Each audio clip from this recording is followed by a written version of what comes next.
I just got through introducing you, Laura, and gave them a little bit of background on you as far as all your investigative work that you've done, from sticking a microphone in front of the Clintons and Huma Abedin and all your other work. But primarily, we wanted to bring you on to talk about the Las Vegas shooting, which you've done some exclusive work there. Yeah. Uh, just to lay the groundwork a little bit, the Las Vegas shooting took place on October 1st of last year. And how soon did you go out to Las Vegas, and what piqued your interest in this case to start really looking into this and making your visits out there to confront the FBI and Sheriff Lombardo and so on?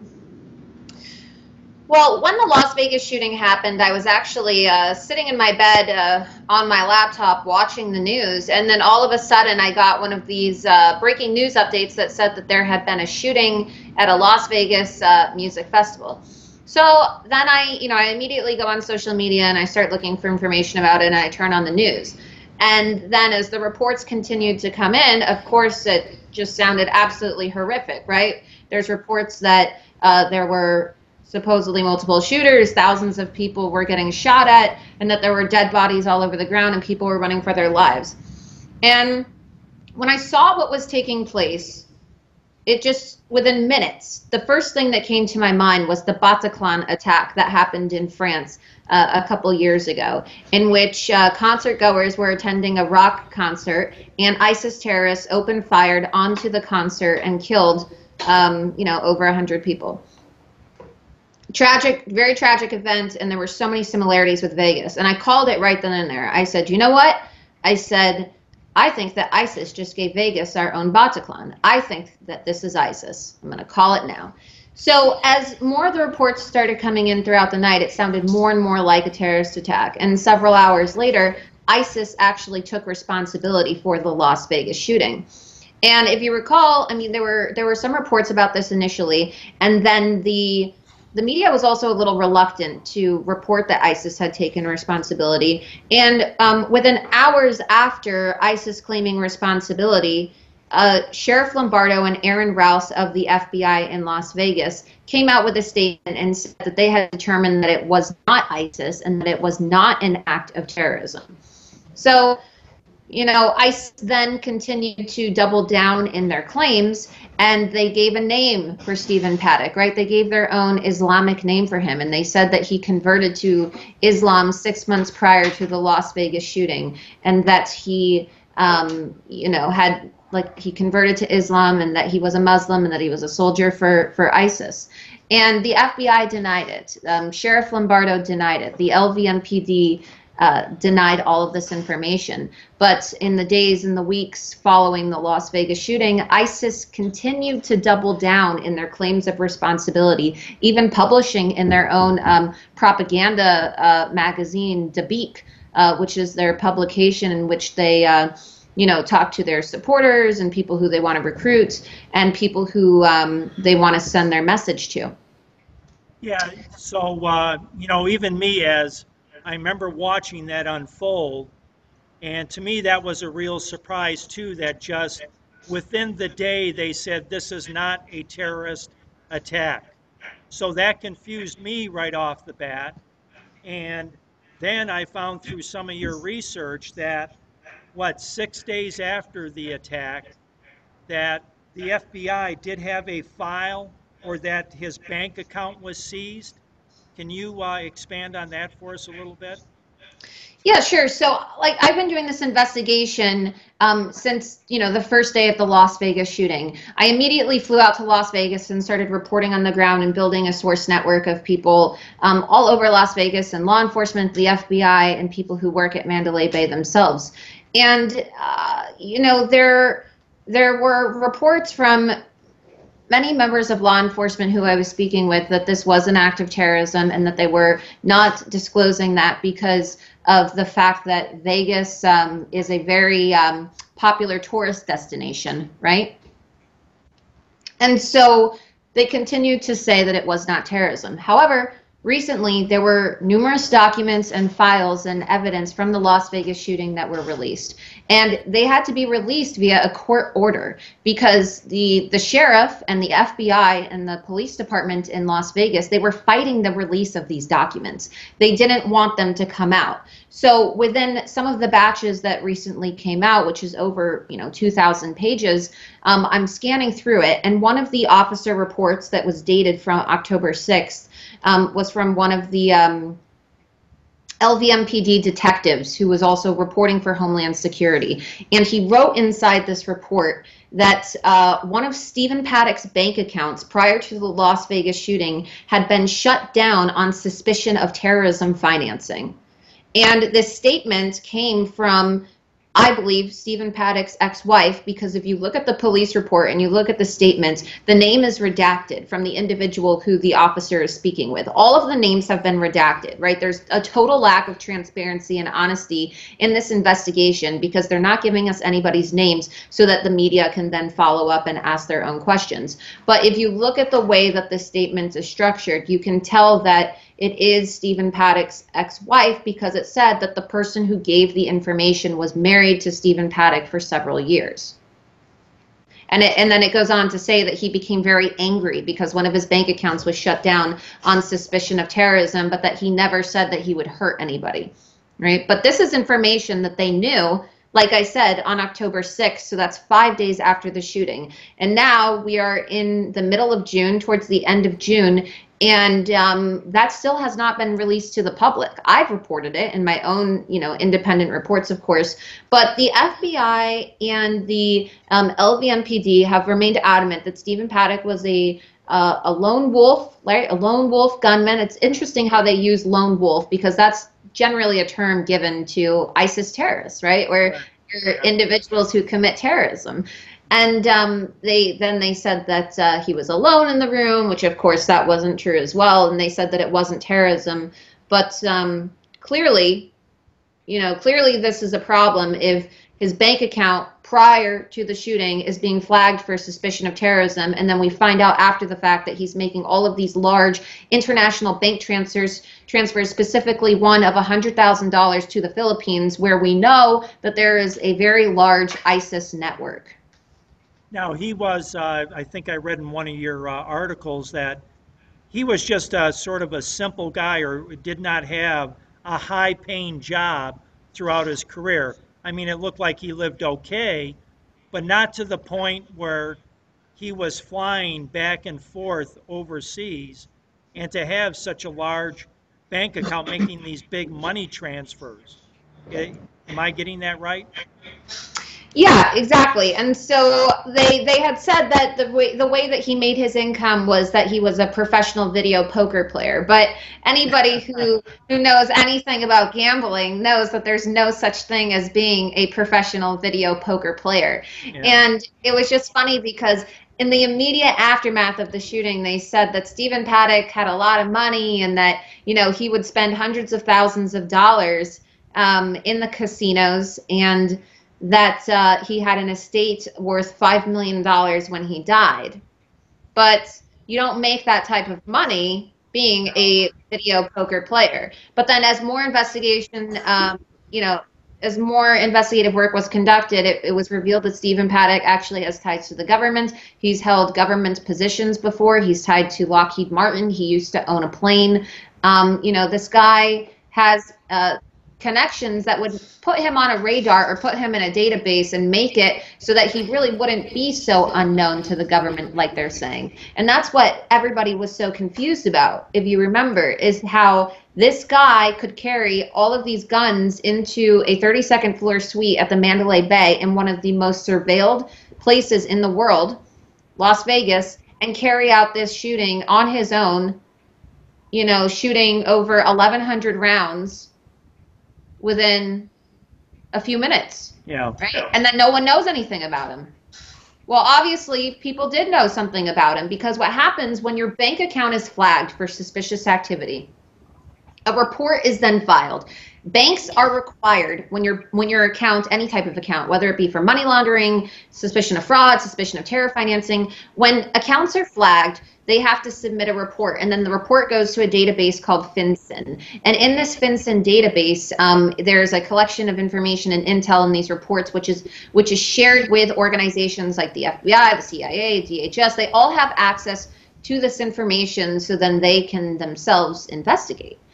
And so my source in the FBI, in the article which you read apparently, had said that, well, it looks like the FBI kind of dropped the ball on this again, because technically speaking, if they were to have acted on the report that was filed in FinCEN, then maybe Stephen Paddock would have been investigated for his possible terror ties prior to the Vegas shooting happening.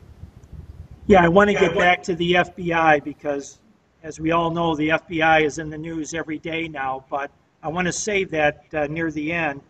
But if you could take us right after this shooting and the room that he was in, and like you said, that cache of weapons that he did have, how did all those weapons get in without somebody noticing? Who was in the room or who was logged into the room? And can you kind of describe the room from what you found, which is not being reported? Yeah, so Stephen Paddock had two rooms. It wasn't just one. He had a suite. The main room that was talked about is the 32nd floor suite room, 32135 at the Mandalay Bay. And in the suite, there were guns and, bump stocks and all types of different accessories for guns laid out in the room, kind of like a display. Yeah. And when the officers went in, and look, I haven't been inside the room, so I'm going off of what the LVMPD and the FBI are saying. I think this investigation is so tainted, and I think that it is so sinister and that they are covering up something that they don't want people knowing about. So I don't even know if I can really trust the crime scene photos or the description of the room as they've been provided, because I've caught the LVMPD and the FBI lying so many times, right? I confronted them at their own press conference about it, which forced them to change the timeline. So, I don't even know if I can really trust what we've seen, but based on what I have seen with the room is when they found Stephen Paddock dead, there was a puddle of blood. They said he committed suicide. But then there were all these bullet casings, clean bullet casings on top of his blood. And that was the first thing that really stood out to me when I was analyzing the crime scene and looking at the photos, because if you commit suicide after you carry out a big shooting, right, the casings are not going to be on top of the blood, all right? The blood is going to be on top of the casings. Okay. So makes sense, yeah. Right. Then Stephen Paddock was wearing gloves when he carried out the shooting, allegedly, right?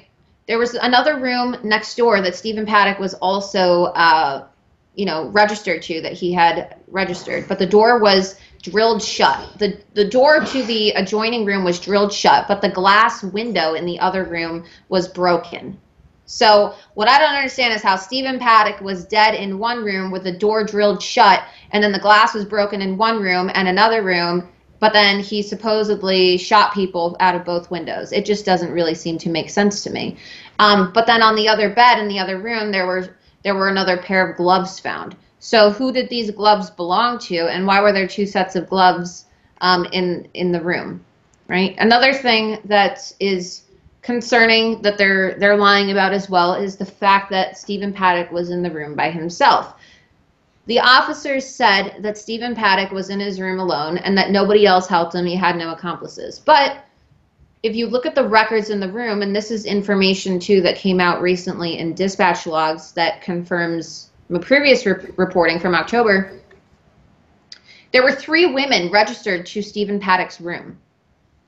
We never heard about any of these people who were registered to Stephen Paddock's room. I mean, if you recall, and a lot of people may have a hard time remembering because the media has just kind of forgotten to, or they've just really neglected this story. So I feel like a lot of people may have forgotten what we heard after the shooting. But what I think a lot of people do remember is this fact that, Stephen Paddock was a lone shooter. He had no accomplices. We don't know why he did this, but nobody else helped him, and nobody else was in the room, and nobody saw him.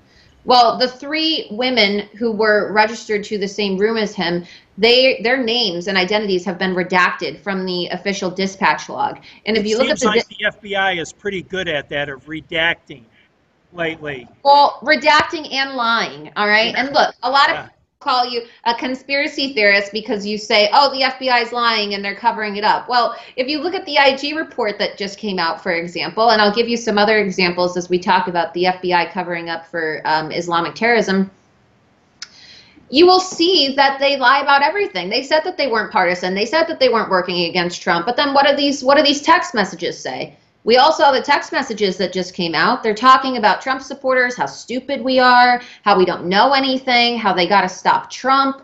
I mean, how they're going to do anything to stop him, right? And so what makes people think that you can actually trust the FBI? I'll take you back to another case, for example. The Orlando Pulse nightclub shooting. 2 years ago that happened. A guy named Omar Mateen, Muslim, went into a gay club in Orlando, Florida, and shot and killed 49 people. So, when this came out, we knew that he was an ISIS terrorist and there was no way of hiding it because he actually called the 911 operator and said that he was pledging his allegiance to ISIS as he was still inside the club killing people. So we know he's a terrorist. So then what happens is, a year or so passes, not much really goes on with the case. Then another year, 2 years later. In March, they finally have the trial, which I was in Orlando to cover. During the trial, the wife of Omar Mateen, they're deciding whether or not she's to plead guilty for aiding and abetting ISIS. Well, if you recall, the jury actually had said that they thought she was guilty, but the reason why, in the end, she did not get a guilty verdict is because, if you remember, the week of the trial, it was discovered that the FBI withheld the fact that Omar Mateen's father was an active FBI informant when his son carried out the attack. So, when people tell you that it's a conspiracy to say that the FBI lies and that they don't tell you things or that they cover things up, it's not a conspiracy. So that was stated in court? I'm sorry. This was stated in court. The father of Omar Mateen, the ISIS terrorist who killed 49 people, right? He was an FBI informant. And this news broke the week of the trial. And because that came out and the FBI withheld that evidence and that crucial piece of information, Noor Solomon, the wife of Omar Mateen, was found not guilty because her attorneys were able to argue that the FBI, that the defense withheld evidence. And then the jury foreman came out and said, well, it's unfortunate she was found not guilty, even though we all knew that she was guilty, but we had to say she was not guilty because she withheld evidence. And so because the FBI withheld evidence. So I'm just trying to point this out to you because this was a case of what was the worst mass shooting in U.S. history prior to the Las Vegas shooting happening. And they hid that information for 2 years. And we didn't find out about that until it went to court. So what I'm saying now is if they're willing to cover up that fact about an ISIS terrorist attack that was the worst mass shooting in U.S. history, imagine what they're trying to cover up now about Vegas when we've caught them lying. Imagine what we're going to find out when the victims actually go to court and all of these lawsuits take place against MGM and Discovery is opened and, people are going to be forced to talk about things. Imagine what's going to happen years down the line from now when people in law enforcement decide they have guilty consciences from hiding a lot of this information and they come out as whistleblowers, right? The FBI is not honest and the LVMPD is not honest. And this is why I've chosen to investigate the Las Vegas shooting, because I truly believe that it was an act of Islamic terrorism, and I believe that the FBI could have prevented it, which is what my investigation is showing, and I believe that they are actively attempting to cover it up, just like they covered up the fact that one of their informants was the father of an ISIS terrorist, right? And me, again, looking from afar as the investigation was going on last year. And then another thing that really blew my mind as far as how can that happen was Stephen Paddock's home was looted. Now you would think that that home would be under very high security. How did that happen, or why did it happen, and did they let it happen, or did the FBI just loot it themselves? How do you make that? To me, that's just an egregious error to let all that evidence go or have it looted. Yeah, I mean, really, it just drives that. It just begs the question: is how is it that the worst mass shooting in U.S. history takes place, and you're supposed to have officers and FBI agents inside the house, on guard, watching the house, making sure that the media or people don't come by and try to tamper with evidence or tamper with a crime scene, and then they're able to break into his house. I mean, out of all the homes you could break in Las Vegas, they're going to break into the shooter, the guy who happened to carry out the worst mass shooting, and then oh, we hate to inform you of this, but the hard drive on his computer went missing. Sorry, we don't know where the hard drive is. And by the way, his brother is going to be going to jail because we found child pornography on his laptop. And oh, we also found child pornography on Stephen Paddock's laptop, but the hard drive is gone. What? That's a great point. If the hard drive is gone, how did you find child pornography on his laptop? There's so many inconsistencies and lies, and it just doesn't make any sense to me. And there's a lot of information that really suggests that this is ISIS. I did this really long, informative, investigative piece on my website. It's on loomer.us. And it's called, we need to talk about ISIS and the Las Vegas shooting. And it lays out for you all of the evidence that shows you that ISIS could be responsible for this. I don't know how many of you know this, but prior to the Las Vegas shooting happening, ISIS actually warned that they would be attacking Las Vegas. Did you know that? I think I do remember that, but casually. Yeah. So. They did warn that they were going to be attacking Las Vegas, and they said that they were going to be carrying out some type of attack. But, no one wants to talk about that. I don't think that people really understand the severity of the terror threat in this country. And when they see these things and when the media doesn't report on them, like these threats made by ISIS and, other terrorist organizations to attack, I feel like there's this attempt on behalf of law enforcement to not really talk about it or not really prepare for it or just kind of act like nothing happened so that there isn't this mass paranoia or mass panic.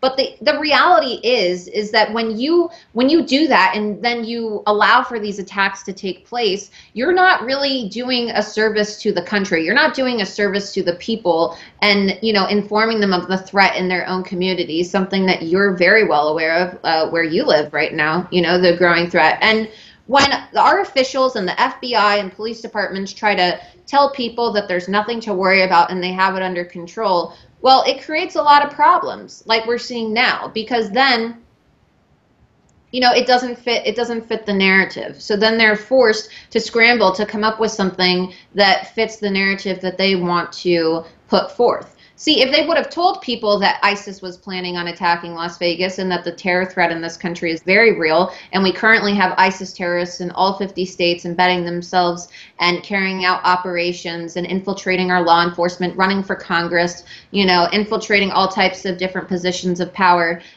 to, assert themselves in the Muslim Brotherhood and all of these other, Islamic organizations, then people would be more willing to accept the fact that this probably was an ISIS-inspired terrorist attack. But because there's so much denial, even when you present people with proof, like I have in my my investigative series so far, and you break it down for them and you show them things like the fact that Mary Lou Danley, the girlfriend of Stephen Paddock, her daughter has a friend on Facebook who has ISIS propaganda and posts beheadings in Arabic.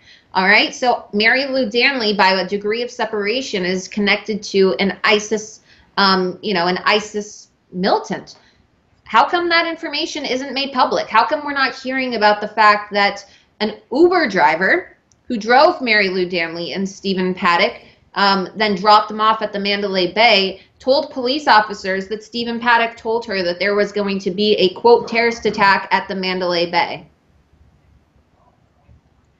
Nobody is prepared to hear this information, and that's why there's so much denial, is because our officials in government are constantly acting like it's never going to happen, right? They say there's nothing to worry about, it's not going to happen. But the reality is, it happened on 9/11. It happened in Orlando, it happened in San Bernardino, it's happening all over the place. It really happens on a daily basis all over the world and in our communities, and unfortunately it's being swept under the rug and no one's talking about it.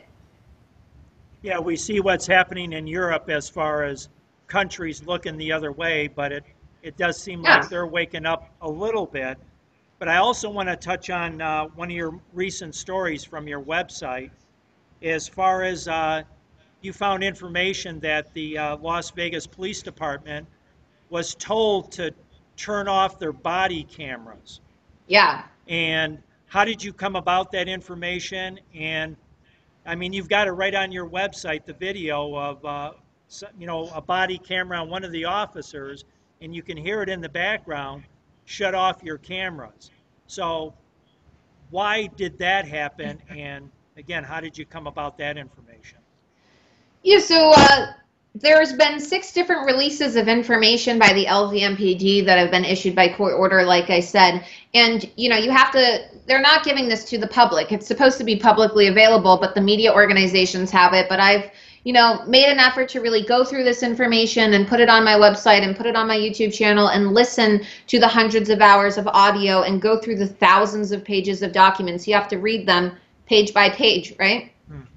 So that's how I came across this, because if you listen to the audio, you can hear them say, like you said, cameras off, cameras off. So I think it's very concerning when you have police officers who are supposed to be responding to the worst mass shooting in U.S. history, and they're getting orders to turn their cameras off, and then the cameras are turned off. I mean, why would a camera be turned off when you're trying to document the events as they play out? And you have to remember, too, that the citizens of Clark County, which is where this took place, Clark County, Nevada, they pay for those body cameras, right? They're $2.6 million in just equipment alone, and then another $1 million for the storage and like protection of the cameras and the equipment. So that's coming out of the taxpayers' pockets, which means that the taxpayers have a right to see that video footage, right? That is public property. So for the LVMPD to try to hide this and then not even inform people like of what's happening on the footage, they're not even giving an explanation as to what is found in these documents. They're just leaving it up to people to look for it themselves, which I also think is pretty egregious because, not everybody is as, good at investigating as I am. They don't have as much time to do it. I do it as a full-time job. A lot of people can't do what I do because they have other obligations and they don't have the time. So, law enforcement has a responsibility to inform people of what's in this in these documents and the tapes, and so does the media. But what you're seeing instead is this complicit nature of the Las Vegas media and the national mainstream media as well to not really show these documents or not to show the 911 calls. I have not really seen much reporting about it, and even then they're still editing the clips and choosing not to show all of them, or, I understand you can't show hours on TV, but then post the links, right? That's what I'm doing, posting the links for people to see it. But there's just such a lack of transparency, and I think what their goal is to just limit the amount of information so much so that people just forget about it, so that people are just like, oh, or they get so tired and so exhausted of going through all this information like I am, because it is very tiring and exhausting. It really is. It takes a long time, it takes a lot of time to do this. I think they want people to just say, oh, I'm done. I'm giving up. What happens in Vegas stays in Vegas, Yeah. I mean, it's no coincidence that that's what their famous phrase is, right? What happens in Vegas stays in Vegas. And I found that to be the case through my investigation with the Las Vegas shooting, whether it be Sheriff Lombardo, who just unfortunately won another term for re-election in Clark County, the politicians out there. I mean, they're all filthy, whether it be Republican or Democrat. And I'm a Republican. But, there are certain places in this country where rising to power and making money are more important to these politicians on both sides of the aisle than their duty to actually uphold their party principles. And Nevada is one of those places. The politics in Nevada, I found, are so dirty, and I believe that they really are playing a role in this cover-up of the Vegas shooting, because the politicians there have come together, Republicans and Democrats, to make sure that information does not really come out. I have not seen any politicians in Vegas actually speak out about the lack of transparency in this investigation. You've got the mainstream media, who we all know what they're all about, but then, you can include, I guess, Fox News in that too, as far as being more on the conservative side, pro-Trump.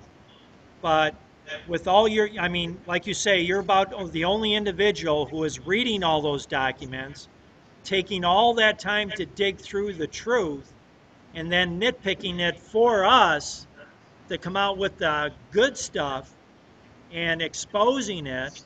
Yeah. But, you would think a news organization would want to get to the truth, a hot story, so to speak. But Yeah. do they treat you like toxic that we can't have Laura Loomer on and talk about this tinfoil hat stuff, even though what you do write about in your articles, Right. show the videos, it was released by the Las Vegas Police Department, and you're Yeah. just kind of exposing some of it. So are you on a Yeah. blacklist, or can you Yeah. get on a program? Yeah, I mean, look, I'm blacklisted everywhere I feel. I feel that because of my controversial ways and my ways of going, I'm very unfiltered in what I do, right? And I'm glad that I don't work for a mainstream media network because I like being able to say what I say. And a lot of the reason why I'm blacklisted is because of my views on Muslims and Islam. And I take a very hardline stance against Islam. And, that's one reason why I have been so dedicated to investigating Vegas, because I believe that they're once again trying to cover up Islamic terrorism, something we saw all too often during Barack Obama's presidency. And so I'm very politically incorrect about, the way that I present this information, but it's honest, right? I mean, some people call it politically incorrect, but I call it honesty. And some people just can't handle the truth. And the truth is ugly. It's not always pretty sometimes. And the truth is ugly, and it's not always going to be good for ratings. People are going to get offended. But I would much rather be on a blacklist and not have a cushy job with a multi-million-dollar salary each year, working for Fox or CNN or MSNBC, but be able to say what I want to say whenever I want to say it because I believe in the truth. Yeah. And that's a sacrifice I've made. And so sometimes I am denied access to events, and sometimes people do treat me poorly and they don't speak with me. But other times I have been on mainstream, and they've talked to me about other things. But they, like you said, they do call it tinfoil conspiracy theories. But I think they're confused and they're ignorant to the fact that this is just information, like you said, that's coming from the reports themselves. Right. And when just in comparison to when I go after Islam or expose Muslims, like I'm using statements that come directly out of their mouths and criticizing them and confronting them over things in their own book, in their own Quran, things that they do. But some people just can't handle the truth. Yeah. To switch a gear here real quick, and I want to touch on this, and then we'll end what's going on here in Michigan and that. But I've seen the videos of you at a Hillary Clinton book signing, Bill Clinton book signing, James Comey, you raised your hand. Kind of go through it just a little bit because it's really funny when you're there. They treat you like, oh my gosh, how you doing, Laura? I'll be glad to sign your book. And then all of a sudden you throw the punch at them with the question. Kind of give us a little insight on that when you do something like that. And of course, it's all recorded. And just their reaction when you approach them, or do they know who you are now, and you're just banned for wherever you go there? Well, some of them know who I am now, like Bill Clinton. I don't know if you saw my most recent video, but he actually had me escorted out of his book signing because he recognized me. Yeah, no, I have confronted Hillary Clinton at her book signing. I do a lot of guerrilla ambush journalism. I used to work for Project Veritas. I was an investigator with Project Veritas, James O'Keefe, doing undercover work for about 2.5, 3 years. I was undercover in the Hillary Clinton campaign for 2 years, and I exposed a lot of voter fraud. I exposed a lot of corruption. So you worked inside the Hillary Clinton campaign? Well, I wasn't getting paid, but I was volunteering in the Hillary Clinton campaign undercover for a couple of years. Yes. Wow. And I caught Huma Abedin on camera at a Hillary Clinton fundraiser saying that they were going to let all the Syrian refugees come in to our country if Hillary became president. I did a lot of work, and Donald Trump actually referenced that video as well in one of his tweets one day. I put on a burqa and I went into the New York City polling location on election day and was able to get Huma Abedin's ballot because there's no voter ID. So I wanted to make a point and Oh, show that jeez. you could go inside in a burqa and say, I'm Huma Abedin, and they'll give you the ballot. I mean, Oh my come on. gosh. Jeez. So then on top of that, with regards to Hillary Clinton, yeah, I show up to these events and I confront people and I ask them questions. So Hillary Clinton had a book signing and it was for her book called What Happened. So I waited in line for several hours, 8 hours outside, and then I eventually got up to her where she signed my book. And I said, "Oh, hi, Hillary. You know, it's so great to see you. It's so great to meet you. I just want to ask you, you know, the American people would really like to know what happened to your 33,000 emails. What happened in Benghazi? You know, what happened to all the millions of dollars that were supposed to go to the people in Haiti? What happened to Sethridge? What happened to your health?" Right? And then eventually you get escorted out. I see Huma Abedin ask her. I confronted Huma while she was walking down the street. I said, "You know, when are you going to divorce your husband for sexting underage girls?" You know, she walks away, doesn't answer the question. Most recently, I went to James Comey's book signing and I called him out and I said, "You know, how are you going to lecture people and write a book about ethical leadership when you briefed the president on an unverifiable and salacious dossier that you knew wasn't true and that it was paid for by Hillary Clinton and, you know, Donald Trump's political opposition?" And of course, he just stood there and couldn't answer. But, you know, these videos are important, and that's what I do. I hold people accountable, and I plan on doing that too in the midterm elections as well. I mean, I'm probably going to try, if I can, you know, raise the funds to do so. I would like to come to Michigan, and I would like to confront Abdul Syed. I'd like to confront a lot of these people who deserve to really be confronted on camera, you know? Well, you hear all that clapping in the background. Yeah, go, Laura, go, Yeah, go. And I would everybody, love to. when But I Skyped you, I'm sorry, when I Skyped you in last time, we were just casually talking, and Mark Campbell was there, and he said he's talking to me. He said, "Gary, you need to get somebody within your Southeast Michigan Tea Party to do just like you did with the Hillary Clinton campaign, and be a Abdul Al Sayed volunteer campaign worker, right?" yeah, So we're going to nominate Roger for that job. You don't know Roger, but right.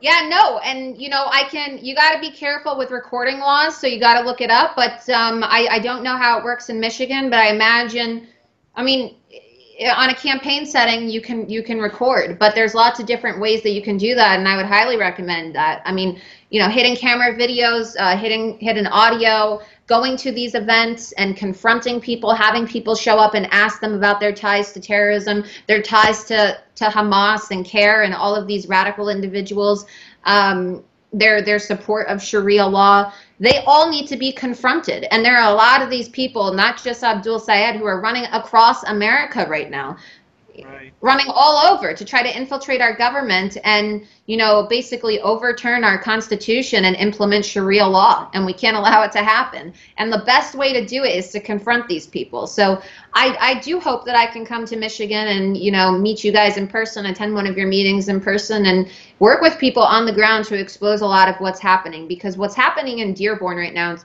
specifically, that's going to happen all over the place. We're seeing that happening all over the place in Europe, and it's coming to America. It already is in America. And I know you mentioned that you showed one of my videos from Orlando. They're literally allowing for sheikhs who call for the killing of gays and Jews to speak at Orlando middle schools. I mean, it's out of control what's happening in this country right now. And these people need to be exposed on camera. And I think that that's the best way to do it because people love watching a train wreck. You know, they really do. People love watching a train wreck, and when you put it on camera for them, it's a lot better than putting it in an article. Right. And, you know, it seems like our politicians, you know, you're a brave person to go ahead and ask these tough questions. We've got people in this audience that, you know, we've got some bulldogs here too that are not afraid to go to the meeting to ask the tough question of our politicians. But this Islamophobe or Islamophobia thing, I think that's what our politicians are afraid of. Are they Yeah. not? To get involved? Yeah, well, everybody's, a lot of people are afraid of that. I mean, I'm called an Islamophobe. I mean, people call me a bigot. I mean, I've been banned from Uber and Lyft because of my comments about Muslims. All right. I mean, look, I was unverified on Twitter for my comments about Muslims, but I don't care. I mean, I'll proudly be called an Islamophobe because, a phobia is an irrational fear, and there's nothing irrational about fearing an ideology that wants to kill you, So I don't think that people should be, I don't feel that people should be ashamed of being called an Islamophobe. I wear it as a badge of honor, because of what I just said. I mean, I'm not a bigot. I don't go around and I'm not calling for, people to not have rights and so on. But, I speak the truth and I say things the way they're supposed to be said and how they should be said. And I don't hold back, just for the sake of influencing people and making friends. I mean, we're at war right now, right? And if we just sit back and allow ourselves to censor what we say, and if we don't fight this war, honestly, I mean, it's going to be a takeover. That's what they want, right? They come in, it's like a Trojan horse, and then they come out and they force everybody to submit. It's like you submit or die. That's Islam for you. And it's very dangerous. It's one thing for them to do it at a grassroots level in a lot of these different movements on college campuses and clubs and schools and what on. But now that they're actually infiltrating our government, right? We had Barack Obama as a president for 8 years. Many would say he was the first Muslim president. Others, maybe they don't want to admit that. But we're going to have a lot more Muslim representatives and people who believe in Sharia law over the Constitution if we don't start fighting back.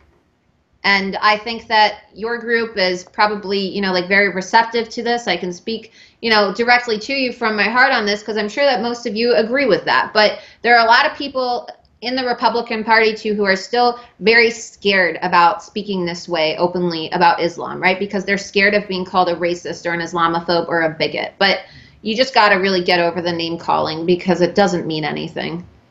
Yeah, we hosted Katie Hopkins last month, and which I don't want to make comparisons, but you're like her too. You're both strong women. He's great. And she says she'd be like an arrow and cut through all the BS and all the name calling and just keep going forward, which is a good analogy. And you just let it roll off your back too, and it doesn't stop you from asking the next tough question.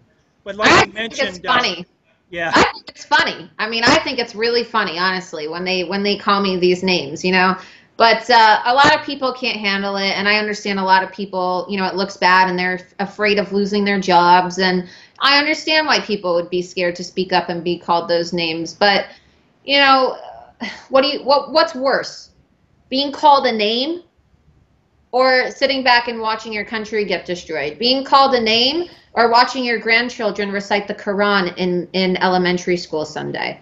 Like, what do you want? What would you prefer? Do you want to get called an Islamophobe, or do you want your kids to be, pledging the allegiance to a Quran? Because that's where we're headed if we don't stop it. Yeah, I heard one person say, and we'll take a few questions here for you and then let you go. But Joe Dan Gorman, who I follow on Intellectual Frog Legs, which is kind of a funny site, but he says an Islamophobe is somebody that knows a little bit more about Islam than what he's supposed to. So yeah, no, an Islamophobe. I've seen that. That's actually very funny. I've seen that too. Yeah, no. Yeah, there's a lot of really funny little memes out there and things about being called an Islamophobe, but it doesn't bother me anymore. I embrace it, and once you embrace it and you show people that you don't really care, then they kind of stop calling you those names because then they realize it doesn't bother you. They want to get a rise out of you. Yeah. All right, let's take a couple questions from the group here, and then we'll let you go. Okay. All right, and I'm either going to call them up or I'll repeat the question to you. All right. Thoughts on Tommy Robinson and what's going on in the UK? Well, Tommy Robinson's essentially a political prisoner. I mean, I think it's really horrible what they're doing to Tommy Robinson because the UK is out of control. They have completely allowed for Islam to hijack the free speech movement in their country. They have completely allowed for Islam to infiltrate their government and their towns, like London, for example. They have a Muslim mayor. I'm sure you know that already, though. But what's happening to Tommy, it's almost like they want to kill him. And it's very scary because they know that a lot of these gangs that he's exposed that are in prison, they want to kill him. And then they're moving him to this majority Muslim prison. And that's just kind of like giving him a death wish. And I'm very worried about Tommy Robinson, but what are you going to do besides speak out about it and raise awareness? I mean, I wish there was more that I can do, and I know that there's a really great movement that's taking place in the UK right now, and people are rising up and they're protesting and they're using their voice. But I would also encourage like world leaders, like Geert Wilders, for example, spoke out about it. He's another very big power player. But it'd be great for other people to speak out about it as well, or to agree to not have relations with the UK until they are able to, recognize free speech. I mean, it's egregious how people are being banned and censored left and right. I mean, you can be arrested. You can be arrested in the UK if you post something anti-Muslim online. Oh, okay. Yes.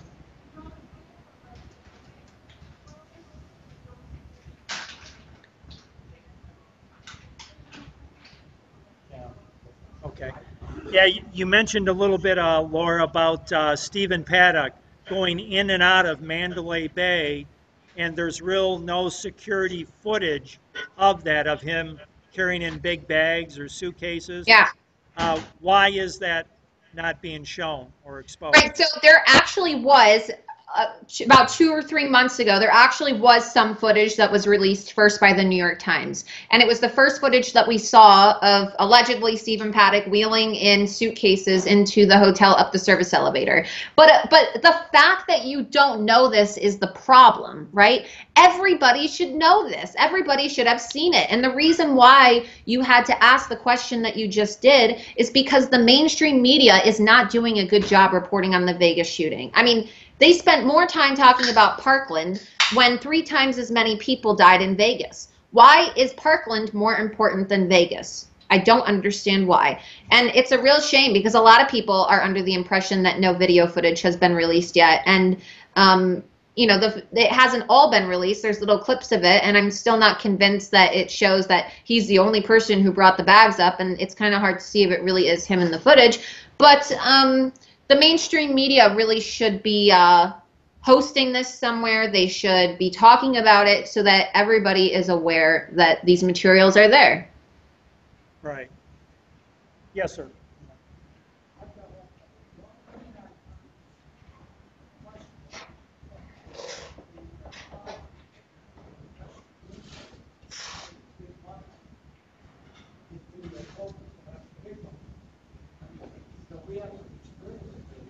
Okay. Video poker, you're saying, yeah. Yeah. Yeah, we have a gentleman here just saying that, he believes that video poker, you can win big money at video poker. And I know you had said that that may be a fallacy as far as how Stephen Paddock got his money. Yeah. Okay, you can probably make money playing video poker. I'm not denying that. You can get lucky. But they said that Stephen Paddock would sit in the casino floor and spend $100,000 a day just at the machines, just playing video poker. I mean, it sounds to me more like somebody who's trying to wash their money than somebody who is, making big money off of video poker. If you play video poker and you win big, yeah, it's maybe because you got lucky after playing a couple times. You're not playing every single day and spending hundreds of $1,000s in the casino. That's why when I went to Vegas and I spoke with people in the casinos and people who I know who do professional gambling as well, they laughed at the idea of being a professional video poker player. I mean, there's professional poker players, there's professional, whatever you want to yeah, all types of other gambling, but like video poker, everybody in the casino laughed. I mean, you can win money. You can win big money playing, I guess, any game you want in the casino. But I mean, we're talking about this guy sitting in the casino for 8 hours, 12 hours a day on the machines, reportedly spending $100,000 a day. Okay. All right. Yes, ma'am. I promise you no. I live in Las Vegas, and I'm here on vacation, so I'm We've got a Las Vegas resident here. She's on vacation in Michigan. Oh, awesome. So she's seen everything she said. So, no.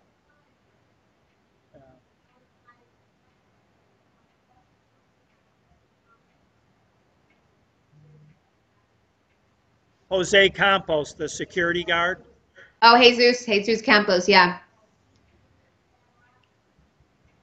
Did he kill Paddock? Why did he disappear for a while? So Jesus Campos, you know, who knows? I don't know if Paddock killed himself or who killed Paddock. That's really the question here. But the thing that's weird about Jesus Campos, right, is he said that he was shot in the leg and that he became like this hero. They tried to portray him as a hero to distract people. They said, oh, well, Jesus Campos was the last person to see Stephen Paddock and he got shot. But then in the days after the shooting, he went to Mexico, right? He was able to like leave, went to Mexico, came back. And they started to hide him. He was supposed to do a TV interview with Sean Hannity, and then he canceled. Then we don't hear anything about Jesus Campos for a really long time, and it turns out, like when I'm doing my investigative research, that he doesn't even have like a valid security license with the state of Nevada. You know, there was no information whether he was tested for GSR. When I asked that question at the press conference, I was laughed at, and they asked me to leave. I was actually banned by the sheriff in Vegas for bringing a lot of these questions to the press conference. But now Jesus Campos, from what I'm told, is working at one of the MGM security offices, but you never see him anymore. And if you recall, he only did one interview, and it was with the Ellen DeGeneres show. Yeah. And of course, Ellen has her own little slot machines inside MGM Casino herself. So it was all constructed, and they didn't really ask any questions. It was all very scripted because MGM has a deal with Ellen DeGeneres and so on. So I don't think we're really ever going to get the full story, but I think that they just really want Jesus Campos and Stephen Schuck and these other individuals who were reportedly there that night to just kind of disappear, because I believe that they know more than we're really being told, especially because on the new 911 calls that came out, there are actually reports from the Mandalay Bay security officers to police themselves saying that they've confirmed three active shooters on the 32nd floor and shooters in the casino level. Jarvis, do you have a question? Just one heads up, maybe. You probably know more than we do. But Chris Gallback, in his book, Muslim Mafia, indicates that Mueller ultimately was intimidated into hiring Muslim Sharia-compliant agents. To me, that's indicative of a very, very serious violation or a security breach. Did you hear some of that, Laura? Yeah, no, I heard it. Like his question is whether or not I think it's a security breach that Mueller hired Sharia compliant Muslims to work in the FBI. Yeah, no, I don't think this may be a radical position for some, but I don't really like the idea of Islamists working in law enforcement. I don't like the idea. I really don't. You know, I don't like the idea of Islamists having positions of law enforcement in our country, because you cannot be faithful, you cannot be loyal to the United States Constitution and Islam at the same time. You just can't do it, right? Because they operate under two different structures and laws. You have Sharia law and you have the United States Constitution. And Sharia law is incompatible with the United States Constitution. And when you are an FBI officer, or when you're a police officer, or any type of, law enforcement individual, you are making an oath to uphold the United States Constitution and to protect our country. Your allegiance must be to this country and our Constitution. So I think that it's not just a security issue, but I think that it's also just wrong on so many levels if you just look at their doctrine and compare it to ours. Because there are actually studies. There are studies that have been carried out by the Pew Research Center that show that 51%, and it's probably more than this now because this survey was done about 2 years ago, that 51%, so majority of the Muslims living in this country would prefer to live under Sharia law than the United States Constitution. Well, just like you mentioned, we've got Dearborn, Hamtramck, even suburbs now, Sterling Heights, Warren, where you see a lot of Sharia compliant women walking around in burqas and their hijabs and dress. And those women are living under Sharia where they're only a half of a man or 1/10 of a man, and they are subject, they're under the control of their husbands. So you just think, those women living under Sharia, they're that far away from freedom, to be a United States woman and have rights, and you can participate in society. So it is a shame that you see these heavy concentrations of women that live in our area now, where women in Iran are ripping off their hijabs, but then again, you never hear from them again. So, Well, yeah, you also have Sharia court. You have Sharia courts in yeah, Dearborn. You have these courts that have been taken over that your officials refuse to shut down, where you actually have, Muslims telling women who come in and say, "Oh, my husband beats me. What should I do?" Well, oh, maybe you should listen to him more. There have been videos produced that are on YouTube for you to see of these Sharia compliant family courts exposed. And I just can't believe that that's happening in America, but it is, and like I said, it's only going to get worse. So, if you don't stop it, if we don't confront these people and hold them accountable. We'll take one more question, then we'll let you go. I know we're overtime with you, so I appreciate it. Okay, Mike?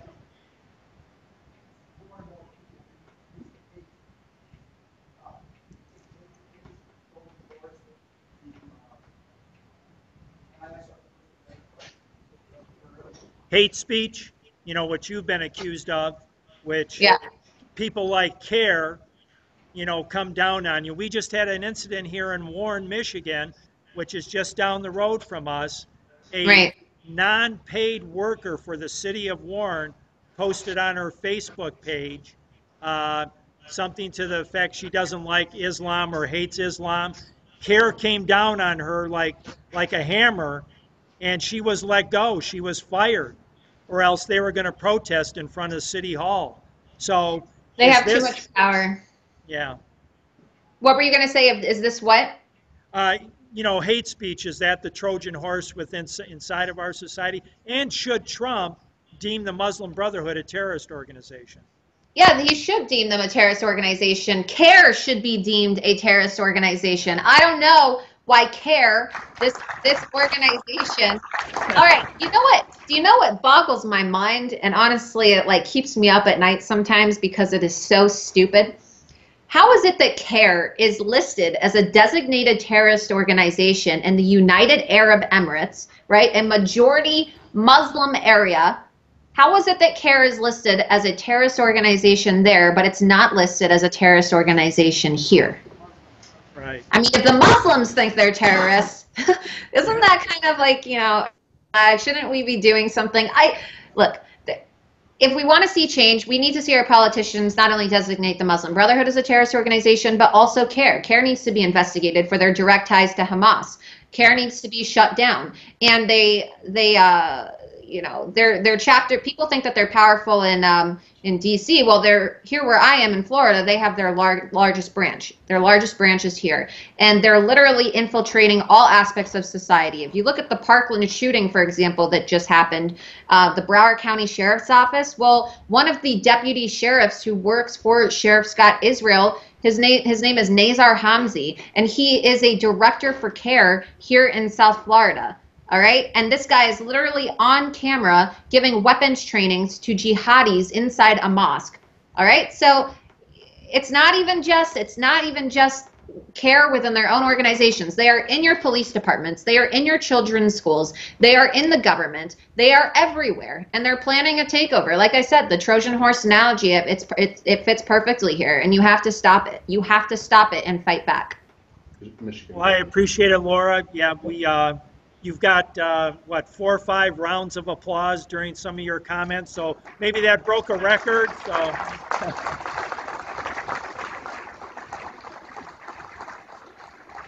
Thank you. Thank you very much.